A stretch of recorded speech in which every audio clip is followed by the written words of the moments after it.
नाम पर, पूजा अर्चना के नाम पर जितना हम नदियों को डस्टबिन की तरह उपयोग करते हैं, इससे मुझे बचा लेना। मां नर्मदा की यही पुकार है कि जब मेरे तट का एक एक कंकर संकर बन जाता है, मेरे तट का दर्शन मनुष्य के जीवन को गंगा की भांति, ताप्ती की और पवित्र नदियों की भांति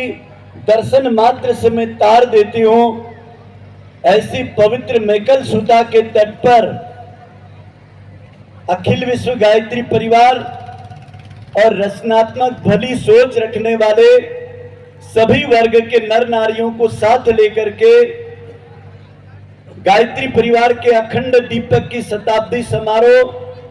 परम वंदनीय माता जी के शताब्दी 100 साल की पूर्णावती को हम लोग 12 गांव हमारे दक्षिण तट के, 12 गांव उत्तर तट के, जहां पर हम लोग एक एक मंडल, एक एक गांव को गोद लेंगे और आने वाली हमारी 1 जुलाई से 3 जुलाई तक इन गांव में यात्रा निकलेगी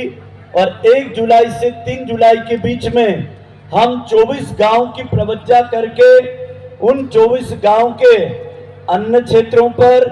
पुनर्वास के पंचायतों में, पुनर्वास के मंदिरों में, पुनर्वास की सड़कों पर योजना और प्लानिंग करके स्थान चिन्हित करेंगे,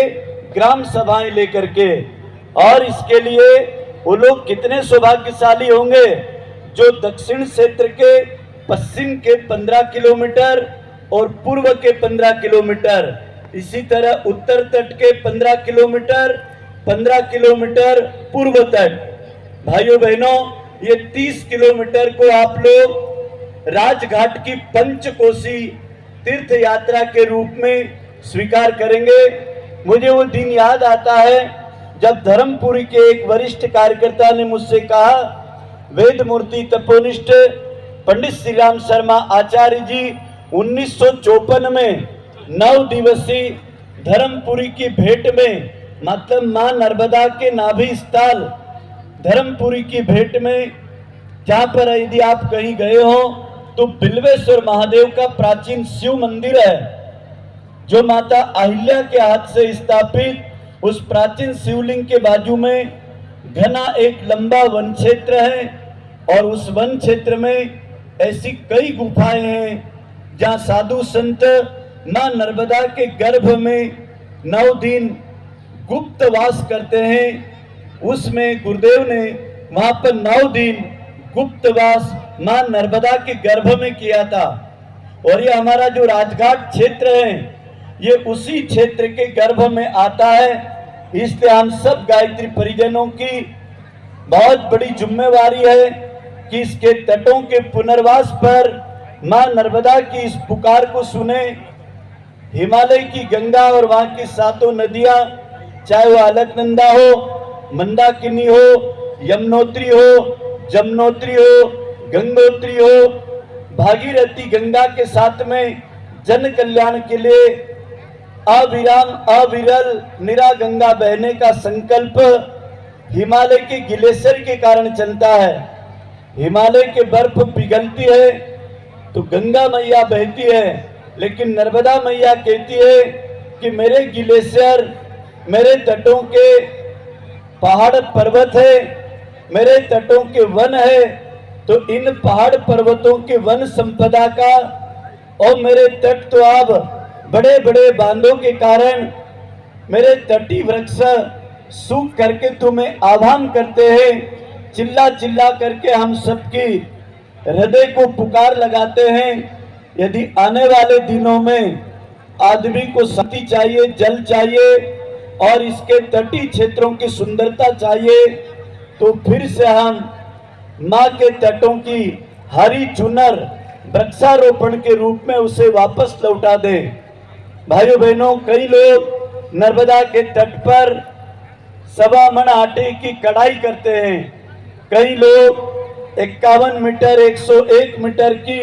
चुनरी उड़ाते हैं,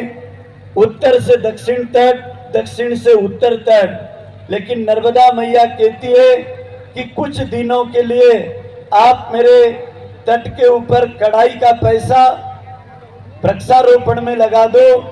मेरी हरी चुनरी के रूप में मुझे चुनर उड़ा दो, मुझे कपड़े की चुनरी नहीं चाहिए, मुझे झाड़ों की चुनरी चाहिए। और जिस दिन भाइयों बहनों हमने मां नर्मदा को हरी चुनर देने में सफल हो गए,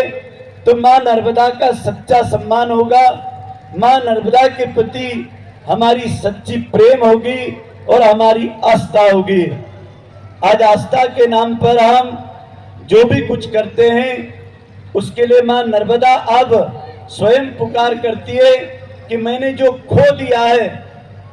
आपकी खुशियों के लिए, प्यारे बच्चों आप सब मिल करके मुझे मेरा वैभव वापस लौटा दो, नहीं तो एक दिन वैसा होगा जैसे आप गंगा को कानपुर से लेकर के काशी विश्वनाथ तक की स्थिति को देखते होंगे। यदि आप गंगा के तट काशी विश्वनाथ में गए हो, कानपुर में गंगा मैया की स्थिति देखी हो, तो आपकी रूह कांप जाएगी। 5 किलोमीटर दूर से आपको सड़े हुए पानी की बदबू आने लग जाएगी। वो गंगा माता जो अमृत के समान बहती थी, उसका जल विष बन गया, अमृत रूपी जल मल बन गया। इसमें दोष नदियों का नहीं है, नदियों को हम डस्टबिन मान चुके हैं। उनके महत्तम और पुण्य के प्रभाव से उनके तटों पर अस्थि विसर्जन करना, अंत्येष्टि करना, पूजा पाठ और स्नान के नाम पर साबुन, केमिकल और इसके आधार पर जल के तटीय क्षेत्रों की गंदगी और अस्वच्छता ये सिद्ध करती है कि हमने पूजा पाठ जितनी भी करी नर्मदा के प्रति, लेकिन उसके नाक को हमने, उसके जल को हमने, उसके गर्भ में रहने वाले उसके वाहन मगर को, मछलियों को, मेंढक को और असंख्य जल के जीवों के हमने हत्या कर दी। ये मान के चलो कि नर्मदा के जल के जीवों का मरना मतलब नर्मदा की हत्या करना। यदि नर्मदा के हत्यारे का पाप से मुक्त होना है तो आज से नर्मदा तट पर बसने वाले प्रत्येक भाई बहन को जब भी नर्मदा स्नान करें, शैम्पू साबुन का, डिस्पोजल का,